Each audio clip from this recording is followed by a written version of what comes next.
Hey guys, it's Saucy here. Today is the first episode of my Nuke with Every Gun series. We're going to start off with my favorite weapon, the VAPR XKG, as requested by one of my subs, Noah.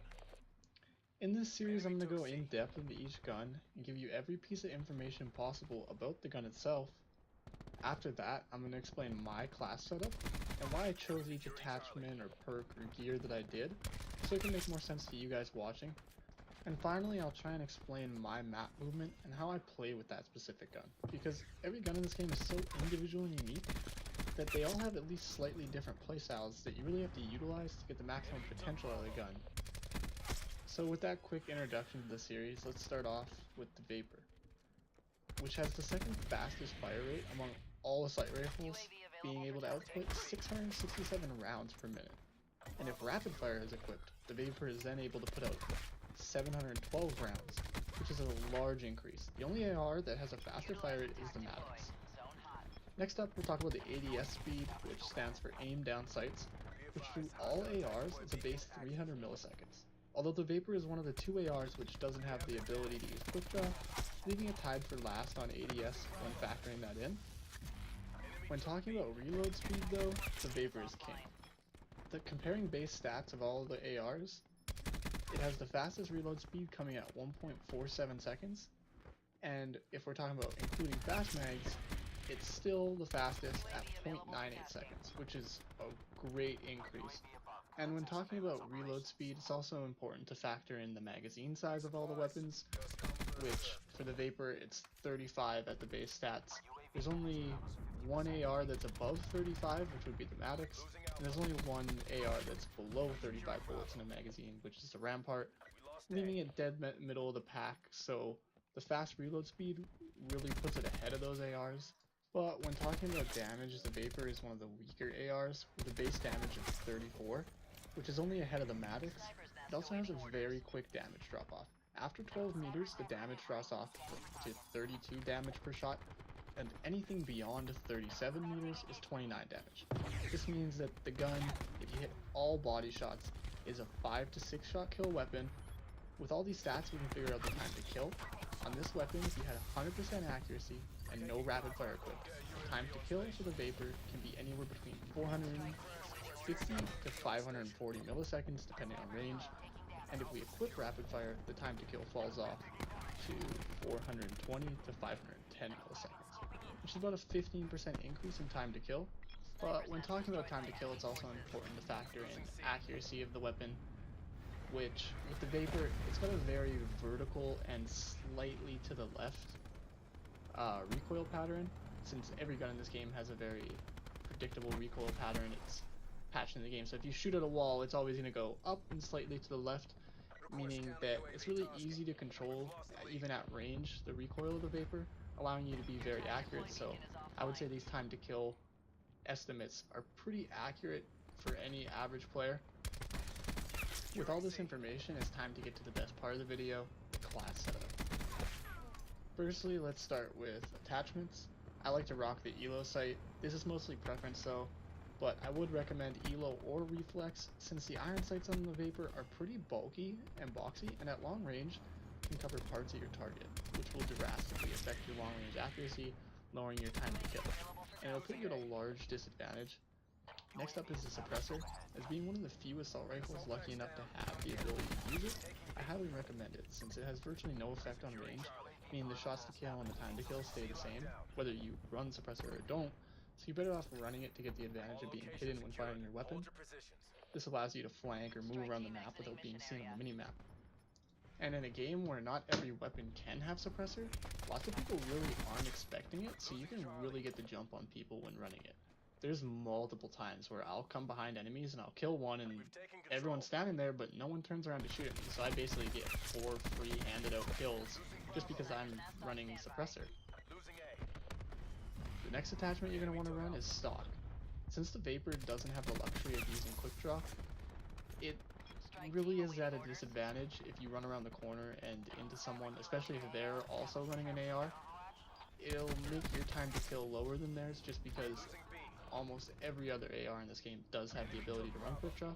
So with stock, you're able to strafe around corners, and then you'll never have to get caught off guard since you're always able to walk faster while aiming. This really allows you to win more gunfights too, since you never really want to stand still in Call of Duty. When you're not running stock and you try and aim down sights and walk, it's like walking with a backpack full of concrete on, and you're basically just a free kill to anyone with any sort of accuracy. And last but not least for attachments is rapid fire. With a gun as weak as the VAPR that only has a stronger damage than one other AR in the game, you really want to up your damage output of the gun. And it doesn't really benefit from high cal or long barrel as much as it does benefit from rapid fire, since it's already one of the fastest firing guns in the game. Make it even more fast firing. It also doesn't really affect recoil too much. It still has the same up and to the left pattern, maybe just slightly more aggressive. So it's also still really easy to control your recoil with rapid fire on. So there's really no detriment to attaching this. With the attachments out of the way, let's move on to the gear. With the VAPR, I highly recommend running acoustic sensor, since this gun benefits so much from a slower playstyle moving around the edges of the map and picking enemies off that you flanked, so you don't have to worry about winning as many gunfights.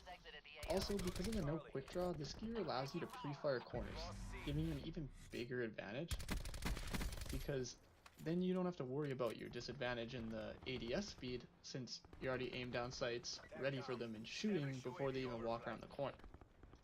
Also, with the VAPR's flanking playstyle, there's plenty of times you're going to end up very close to the enemy's spawn, and people are going to be all around you, and the acoustic sensor just lets you know which directions everyone's going to be in, allows you to hear them better in their footsteps, so it just lets you feel safer when you're in a bad situation.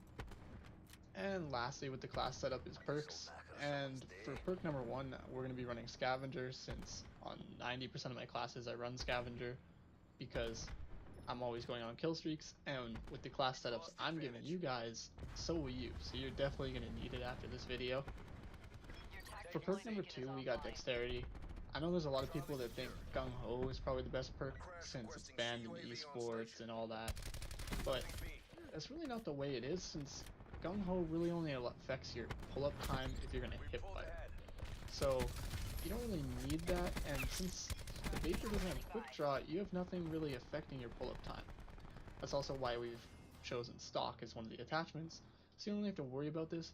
You're better off being able to slide behind cover if you get caught off guard, or mantle quicker, and keep your accuracy while jump shotting, because with the stock you always want to be moving in your gunfights.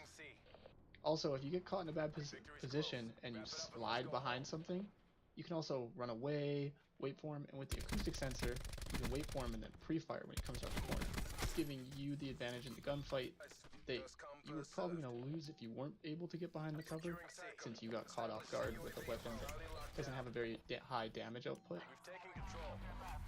And last up is Dead Silence. If you're going to be running Suppressor, you want to be able to stay off enemy acoustic sensors and not allow them to hear your footsteps when you're flanking them, because then you'd lose every advantage you worked for by moving around the edge of the map smartly to get the position. Also, it basically renders your suppressor useless if someone can just see you on the acoustic sensor due to you having loud footsteps. Now that we got the class setup out of the way, let's talk about how you're going to play with this class. Since every gun plays so differently in this game, it really helps to have an understanding of what you're going to do to maximize the potential of this class. So with the VAPR, you really want to move around the outside of the edges of the map.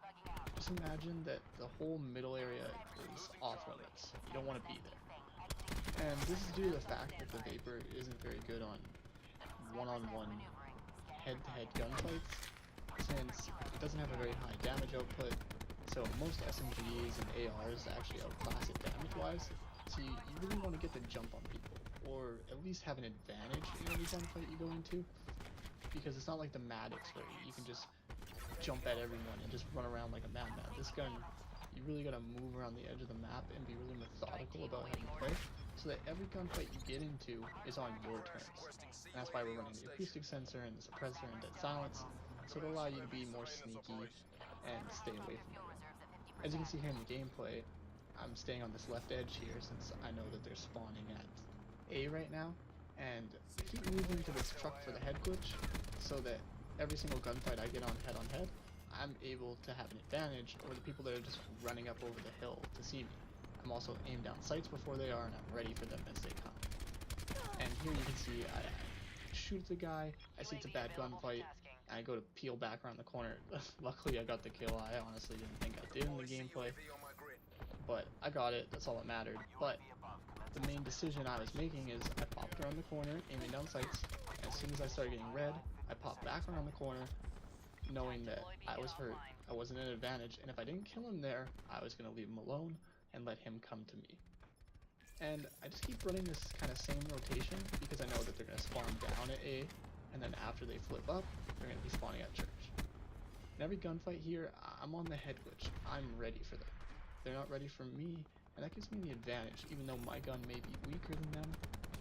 Also, right now in the gameplay, I don't know where they're spawning because I killed them up at church and they didn't spawn down by A, so I stayed with my strike team, which was a smart play. Right here, I get sniped, and I make a terrible decision. He has every advantage, and I pop back out off the head glitch, and I die off my gun streak.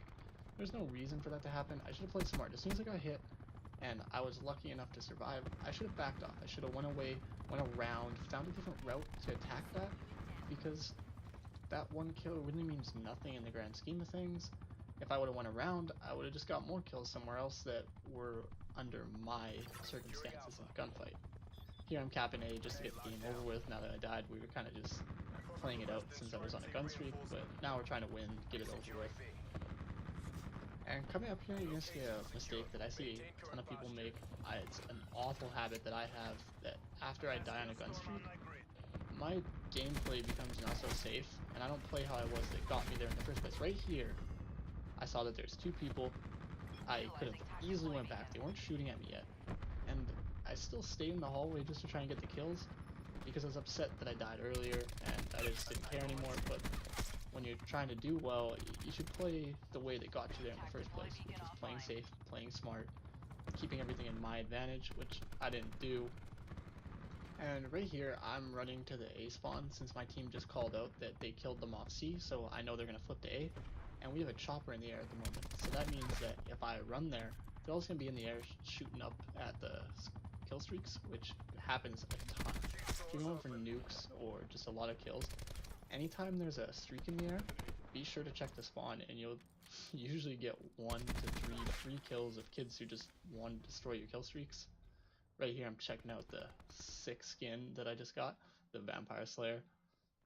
Let me know your thoughts on it in the comment section down below, or if even you guys got it, because I really think the skin is sweet. And after a 5 kill streak and a 10, I believe, it makes a really cool retro vampire sound. It's a really sweet skin, very unique. And there's only about a minute and a half left of the gameplay, so I'm just going to kind of wrap it up. I believe I do end up going 115-5 with the nuclear, obviously. Right here, I get so lucky with the bullet trade. I felt so bad for that guy, but you know, I lived, not a big deal. Anyways, thanks for watching, guys. Make sure to comment down below what gun you'd like to see next. It can be any gun, sniper, pistol, anything. I'll get it done for you guys. And be sure to like and subscribe if you do want to see more from me. Peace out, guys.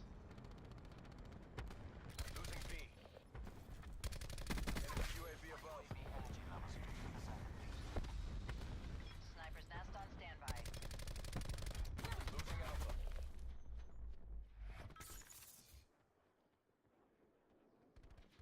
Sniper helicopter above. Frag orders received. Deploy CUAV on my grid. There. Close this out. Shut them down. Losing A. We lost A. Maneuvering. Immediate incapacity. Losing Charlie. Effective fire. It's as good as ours. Keep it tight and by the numbers. Going to cross. Sniper's nest is moving heads. Reposition for ballistic advantage. Mission type 1 running down. Your sniper's nest has been destroyed. Target is down.